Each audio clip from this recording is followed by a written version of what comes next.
میں بات کر رہا تھا عقبہ کے حوالہ سے، وہاں پہ مسجد موجود ہے جس کو مسجد عقبہ کہا جاتا ہے۔ تو اگلے سال 12 میں جب سرکار کے اعلان نبوت کرنے کے 12 سال گزر گئے اور سرکار کی جو عمر مبارک ہے وہ 52 سال تھی، 52۔ اس وقت یہ جو 6 لوگ جو مدینہ گئے تھے پہلی بار اسلام قبول کر کے، جب یہ آئے اب یہ 12 ہو گئے تھے۔ ان 12 بندوں نے نبی پاک کے ہاتھ کے اوپر بیعت کی۔ لوگ کہتے ہیں بیعت کا ثبوت ہی کوئی نہیں، بیعت کرتے ہی کوئی نہیں۔ یہ بیعت ان 12 بندوں نے جو مدینہ سے آئے تھے حج کے ایام میں، تو میدان منا میں نبی پاک صلی اللہ علیہ وسلم کے ہاتھ پہ ان 12 بندوں نے بیعت کی۔ نبی پاک صلی اللہ علیہ وسلم سے کہنے لگے یا رسول اللہ صلی اللہ علیہ وسلم ہمیں ایک معلم بھی دے دیجئے، ہم نے کلمہ پڑھ لیا اور آپ نے موٹے موٹے دین کے مسائل ہمیں بتا دیے، ہم جا کے مدینے والوں کو کیسے مطمئن کریں گے؟ تو اس وقت ایک معلم دیا جن کا نام مصعب بن عمیر ہے۔ سرکار نے کہا یہ لے جاؤ، یہ وہاں جا کے دین کی تبلیغ کریں۔ حضرت مصعب بن عمیر کی زندگی بھی بڑی کمال کی زندگی ہے۔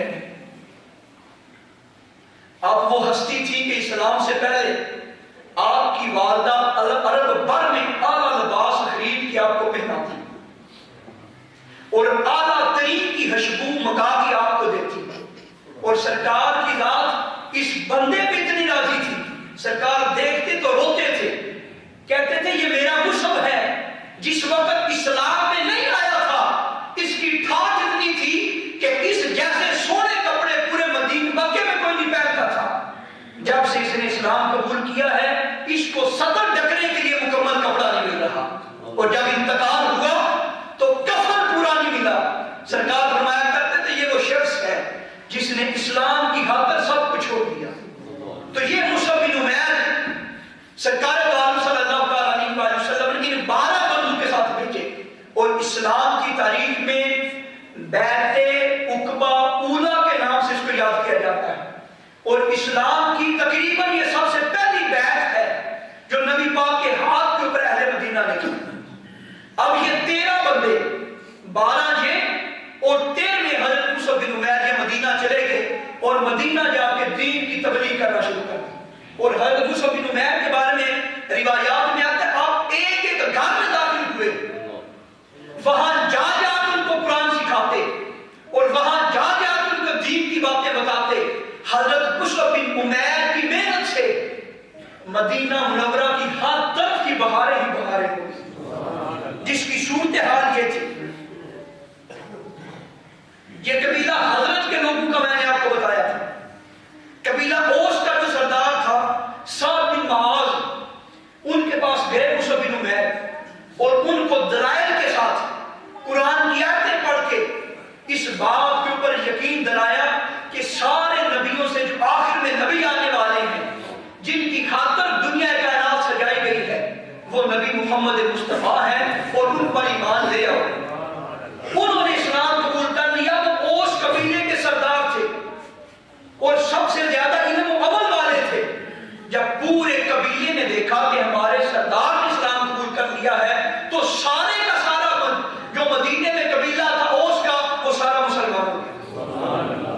سرکار ابھی مکہ میں ہے، سرکار کا ایک شاگرد آیا اور اس نے آ کے یہ ساری محنت کی۔ اب اگلے سال 13 نبوی میں سرکار کے اعلان نبوت کے 13ویں سال اور عمر 53 سال 53 سال، اس میں اب 72 بندے حج کرنے کی نیت سے آئے اور اسی مقام پہ آپ کے نبی پاک صلی اللہ علیہ وسلم سے ملے، اور اب سرکار نے ان لوگوں سے پھر بیعت لی۔ جس وقت بیعت لی تو اب شرطیں کڑی تھی،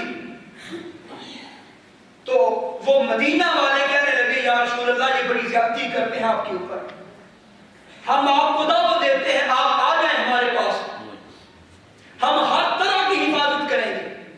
سرکار کے چچا حضرت عباس بھی اس وقت موجود تھے، لیکن ابھی حضرت عباس نے اسلام قبول نہیں کیا تھا۔ حضرت عباس کہنے لگے کہ اے مدینہ والوں سن لو، یہ محمد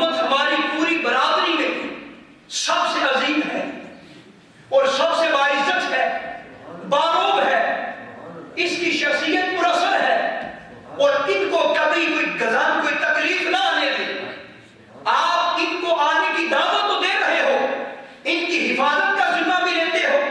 تو جس وقت یہ لفظ بولے تو حضرت برا بن عازب نے کہا کہ عباس پریشان ہونے کی ضرورت نہیں ہے, ہم پلے ہیں تو تلوار کے سائے میں پلے ہیں, ہمیں تلوار چلانی بھی آتی ہے اور تلوار تھامنی بھی آتی ہے, ہم ان کی حفاظت کریں گے. تو ابھی بات ہو رہی تھی ابو الحسن بولے, انہوں نے کہا کہ اے مدینے والوں پھر سوچ لو, آپ پوری دنیا سے ٹکر لینا چاہ رہے ہو اور پورے عرب قبائل سے ٹکر لینا چاہ رہے ہو, کیا محمد مصطفیٰ کی واقعی حفاظت کرو گے؟ انہوں نے کہا جی ہم حفاظت کریں گے. تو پھر ابو الحسن نے کہا یا رسول اللہ اگر کل آپ مدینہ چلے جائیں اور پھر وہاں آپ کو رب تعالیٰ عزت دے, پھر آپ وہ مدینہ چھوڑ کے دوبارہ مکہ آ جائیں, ایسا تو نہیں کریں گے؟ اس کے بعد سرکار نے جو جملے بولے وہ بڑے کمال جملے بولے اور صحابہ کی عزت اور مقام دیکھے ان جملوں سے. نبی پاک صلی اللہ تعالیٰ علیہ وسلم نے ارشاد فرمایا صحابہ پریشان ہونے کی ضرورت نہیں ہے. سرکار نے فرمایا تمہارا خون میرا خون ہے. ان 72 بندوں کو کہا جو دعوت دینے آئے تھے مدینے کی, اور کسی ایک نے کہہ دیا یا رسول اللہ کل اگر آپ سب کو چھوڑ کے دوبارہ پھر مکے میں آ گئے تو پھر فرمایا صحابہ پریشان ہونے کی ضرورت نہیں ہے, تمہارا خون میرا خون ہے. اور فرمایا تمہارا جینا اور میرا جینا, تمہارا مرنا میرا مرنا ایک برابر ہوگا.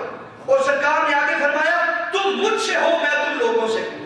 سرکار نے فرمایا تمہارے ایک شخص سے جو بندہ دشمنی کرے گا وہ میرا دشمن ہوگا, جو بندہ تم سے دوستی کرے گا وہ مجھ سے دوستی کرے گا. اس کے بعد صحابہ اکرام نے کہا کہ ہم جو ہیں وہ آپ کو دعوت دیتے ہیں, آپ تشریف لیں مدینہ منورہ. تو اب نبی پاک صلی اللہ تعالیٰ علیہ وسلم نے سارے صحابہ کو حکم دیا, اے صحابہ مکہ مکرمہ میں آپ کے لیے ایمان کے اوپر رہنا مشکل ہو چکا ہے, آپ میں جو بندہ مدینہ منورہ کی طرف ہجرت کرنا چاہے وہ کر لے. صحابہ اکرام نے ہجرت کرنا شروع کر دی اور جس وقت مدینے پہنچے تو ان لوگوں نے جس وقت انسان کی محبت کو دیکھا, محبت ان کی کیا تھی؟ اگر کسی بندے کے پاس کھجور کے 2 باغ ہیں تو انہوں نے کہا جی میرا ایک وہ باغ ہے ایک یہ باغ ہے, جو سب تجھے مرضی ہو وہ لے لو. اور کتب تاریخ میں یہ بات بابت کرائی جاتی ہے کہ صحابہ اکرام نے جہاں تک چھوڑ کی تھی, جس کے پاس 2 بیویاں تھی, کہا کہ ایک نظر اسلام دیکھنے کی اجازت دیتا ہے, یہ نہ کہنا کہ جو پسند نہیں تھی اس کو طلاق دے دی, ان 2 میں سے جو چیز تجھے پسند ہے اس کو ہم طلاق دیتے تم اس سے نکاح کر لو. ہر چیز نے برابری کی. اس لیے پھر مکہ میں جتنے بھی مسلمان تھے ان سارے کے سارے مسلمانوں نے ہجرت کی اور مدینہ منورہ میں سرکار کے اعلان نبوت کرنے کے 13ویں سال سارے کے سارے مدینہ منورہ چلے گئے. صرف باقی وہ رہ گئے تھے جو انتہائی غریب تھے یا کسی کی غلام تھے, اور 2 شخصیتوں کو نبی پاک نے خود روکا, مولا علی کو اور صدیق اکبر کو. سرکار کو بھی حکم نہیں آیا تھا ہجرت کرنے کا, تو ان 2 ہستیوں کو نبی پاک صلی اللہ علیہ وسلم نے خود روکا. جس وقت کفار مکہ نے یہ صورتحال دیکھی کہ یار مدینہ سے 72 لوگوں نے اسلام قبول کیا ہے اور وہ مدینے چلے گئے ہیں اور آدھا مکہ بھی خالی ہو گیا ہے, کہیں ایسا نہ ہو کہ وہ لوگ سنا کر کے ہمارے اوپر اکٹھے ہو کے حملہ کر دیں اور ہم سارے کے سارے ختم ہو جائیں, لہذا ہم نے محمد عربی کو یہاں سے نہیں جانے دینا. انہوں نے ایک بڑی میٹنگ کی اور مکہ مکرمہ سے باہر کے جو لوگ تھے عرب کے ان کو بھی اس میٹنگ میں انہوں نے کانفرنس میں بلا دیا, اور شیطان بھی وہاں پہ اپنا روپ ڈھال کے وڈیرا عرب بن کے وہ بھی اس محفل میں آ گیا. اور جب اس سے نام پوچھا گیا تو اس نے کہا میں شیخ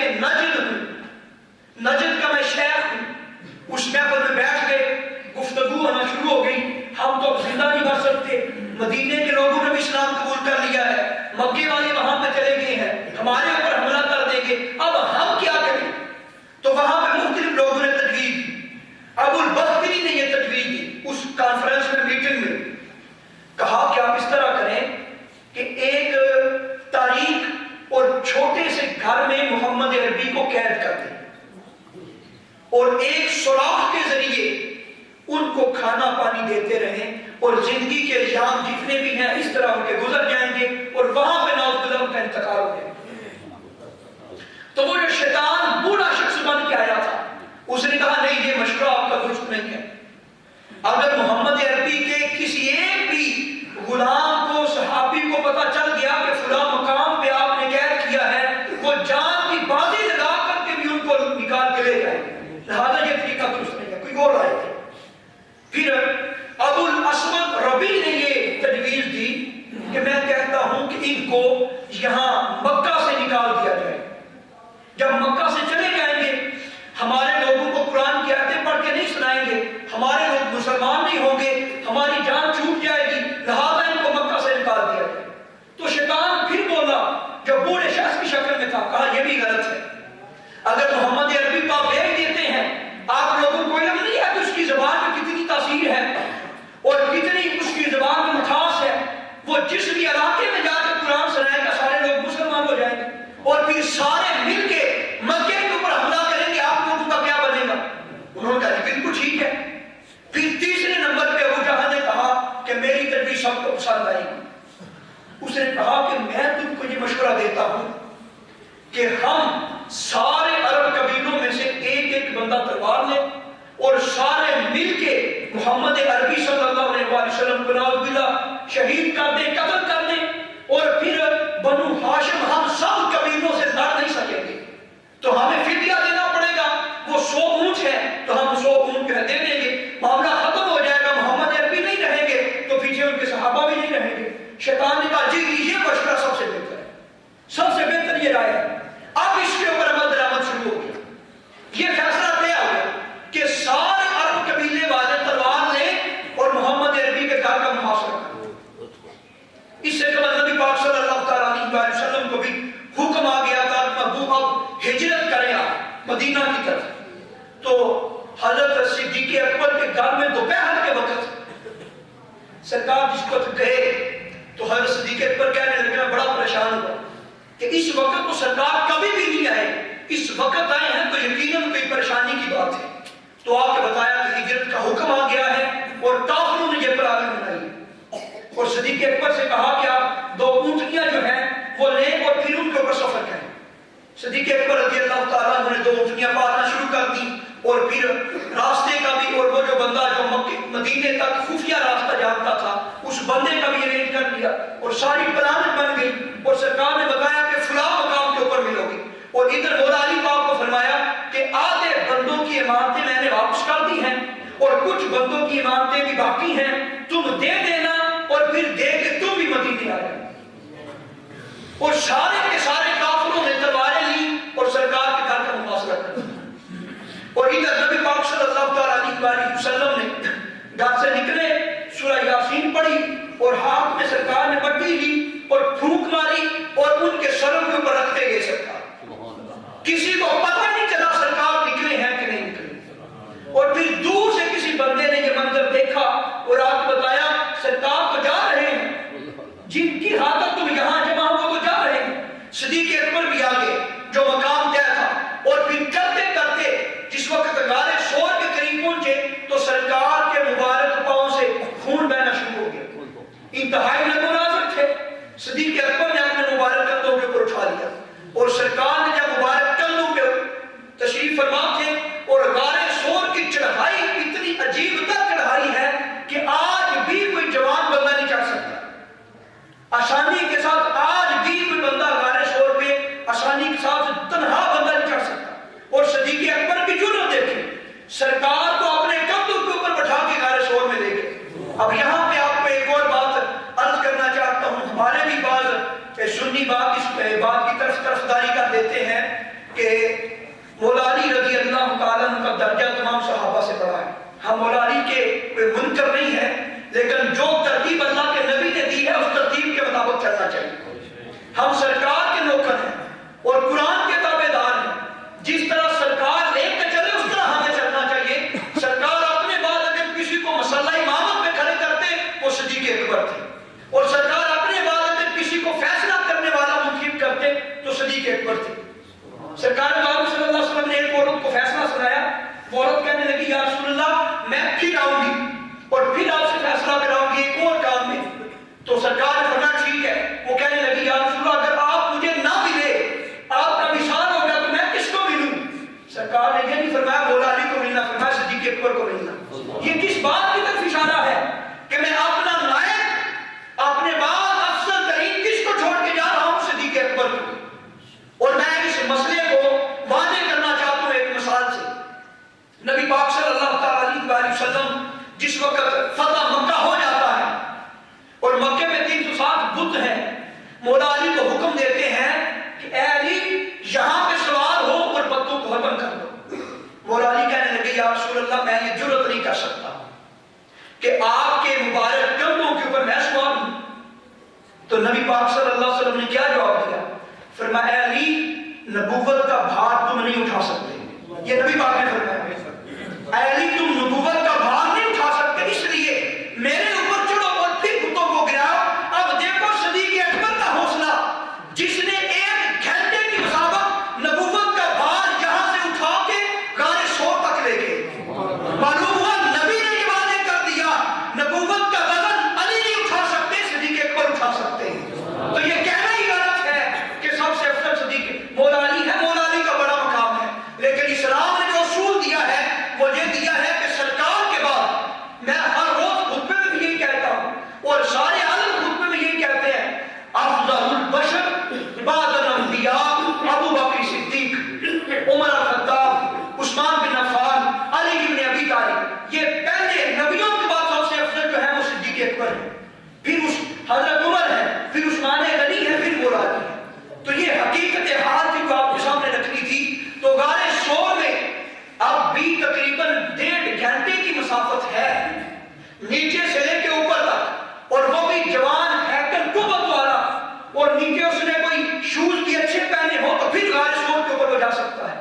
صدیق اکبر کا حوصلہ دیکھیں کہ سرکار سے 2 سال بڑے ہیں, سرکار 2 سال بڑے ہیں.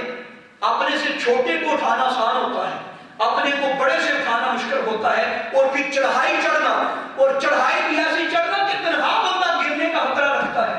تو صدیق اکبر کا حوصلہ دیکھیں. فقط یہ صدیق کی بات نہیں ہے, وہاں سرکار غار سور میں پورے 3 دن رہے ہیں اور ہر روز پوری رات غار کے سامنے کون سوتا تھا؟ صدیق اکبر کا بیٹا عبداللہ سوتا تھا. 3 راتیں کتنی قربانیاں ہیں اس خاندان کی. سرکار نے اسی لیے تو نہیں فرمایا تھا, سرکار نے فرمایا صحابہ سن لو, دنیا میں ہر بندے کے احسان کا بدلہ میں نے چکا دیا ہے, فقط اس دنیا میں ایک ہستی ایسی ہے جس کے احسانوں کا بدلہ میں نہیں دے سکتا. وہ کون ہے؟ وہ صدیق ہے, جس کے احسانوں کا بدلہ کل قیامت کے دن میرا خدا دے گا. اور پھر حضرت اسماء بیٹی لڑکی مدینہ کے کو قریب نہیں ہے, کتنے میل کی فاصلے پر غار سور ہے.